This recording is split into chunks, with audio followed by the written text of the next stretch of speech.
Moi j'étais venu pour rencontrer ces enfants dans le cadre de la francophonie, pour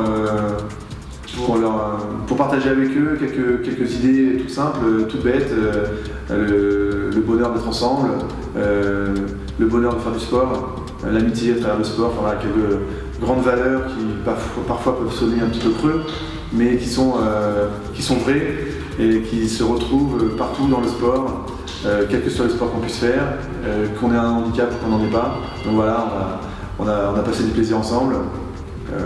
Quelques informations sur la France, sur le français, sur le nombre de pays francophones dans le monde, sur l'intérêt de parler français, au-delà de la langue, mais aussi sur la culture, sur justement les débats d'idées, les échanges entre les peuples.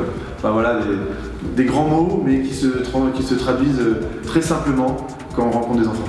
Ce qui a été assez marquant dans ces rencontres, c'est que par rapport à il y a quelques années, moi j'ai trouvé que quasiment toutes les personnes que j'ai rencontrées avaient déjà entendu parler du handisport, pour ce qui concerne le sport, et évidemment avaient déjà entendu parler de la francophonie, pour ce qui concerne l'aspect plutôt francophone. Donc j'ai pas eu besoin de trop expliquer ce qu'était le paralympisme, ce qu'était la francophonie.